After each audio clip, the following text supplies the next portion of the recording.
শিৱসাগৰৰ বিধায়ক অখিল গগৈক উচ্চতম ন্যায়ালয়ে জামিন দিছে।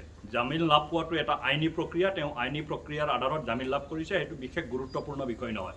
কিন্তু গুৰুত্বপূৰ্ণ বিষয় হ'ল যে জামিন লাভ কৰাৰ পিছত অখিল গগৈ নামৰ সেই বিধায়কজনে যেনেধৰণৰ বক্তব্য আগবঢ়াইছে, সেই বক্তব্যখিনিয়ে আমি বাৰম্বাৰ কৈ আহিছোঁ, অখিল এক অৰাজক তত্ত্ব, অখিলে অৰাজকতাক বিয়পায়, অৰাজকতাৰ জৰিয়তে অস্থিৰতাৰ সৃষ্টি কৰি ৰাজ্যৰ সামগ্ৰিক উন্নয়ন ব্যৱস্থাক তেওঁ স্থবিৰ কৰিব খোজে।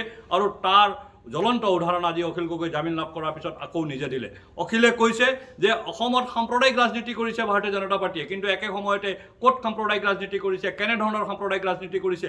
যি ভাৰতীয় জনতা পাৰ্টীৰ চৰকাৰ 2016 চনত অসমত অহাৰ পিছত আজিলৈকে এটাও সাম্প্ৰদায়িক সংঘৰ্ষ হোৱা নাই, এটাও সাম্প্ৰদায়িক ঘটনা হোৱা নাই, কোনো ধৰণৰ বা সম্প্ৰদায়ক লৈ কোনো ধৰণৰ ৰাজনীতি হোৱা নাই, তেনে ক্ষেত্ৰত অখিলে সাম্প্ৰদায়িক ৰাজনীতিৰ অভিযোগ তুলি এটা গোকাত মিছা কথা কৈছে। দ্বিতীয়তে অখিল গগৈয়ে বাৰম্বাৰ এটা কথা কৈ আছে, বিৰোধী দলসমূহ এক হ'ব লাগে। এক হওক না, কোনে আপত্তি কৰিছে? কিন্তু বিৰোধী দলসমূহক একত্ৰীকৰণৰ নামত কংগ্ৰেছৰ শ্লিপাৰ চেল হিচাপে অখিলে কাম কৰি আছে, আৰু কংগ্ৰেছে ৰাজ্যৰ বিৰোধী দলসমূহৰ কংগ্ৰেছীকৰণৰ কাৰণে অখিল গগৈ নেতৃত্ব দিয়া যেন মোক লাগিছে। সেইকাৰণে আমি এই কথাটো কৈছোঁ যে অখিল গগৈয়ে বিৰোধী দলসমূহক এক কৰক, তাত আমাৰ আপত্তি নাই। বিৰোধী দলসমূহে ঐক্যবদ্ধভাৱে ভাৰতীয় জনতা পাৰ্টীৰ বিৰুদ্ধে নিৰ্বাচনত অৱতীৰ্ণ হওক, তাতো আমাৰ আপত্তি নাই। কিন্তু বিৰোধী দলৰ যি সৌন্দৰ্য থাকে, তেওঁলোকৰ যি মতাদৰ্শ থাকে, সেই মতাদৰ্শৰ কংগ্ৰেছীকৰণৰ কাৰণে অখিল গগৈ যি আগভাগ লৈছে, সেইটো লৈ বিৰোধী দলসমূহে চিন্তা কৰা উচিত। আমি বাৰম্বাৰ কৈছোঁ, অখিল গগৈ এক অৰাজক তত্ত্ব।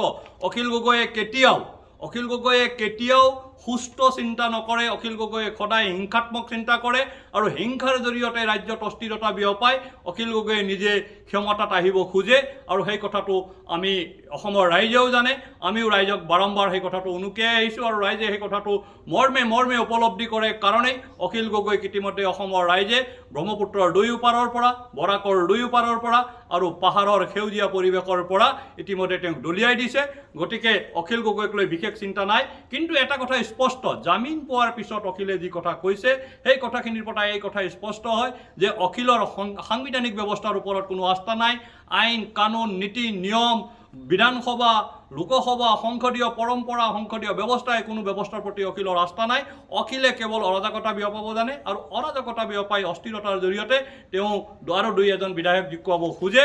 আৰু তেওঁৰ স্পষ্ট নীতি, তেওঁ তোষামোদৰ ৰাজনীতি কৰে। তেওঁ সাম্প্ৰদায়িকতাৰ কথা কৈ তেওঁ বাংলাদেশৰ পৰা হোৱা পূৰ্ববংগীয় মুছলমানৰ যি প্ৰব্ৰজন আছে, সেই প্ৰব্ৰজনক তেওঁ আওপকে পৃষ্ঠপোষকতা কৰাৰ এক নিকৃষ্ট প্ৰয়াস কৰা আমি দেখা পাইছোঁ, আৰু এনে প্ৰয়াসক আমি গৰিহণা দিছোঁ।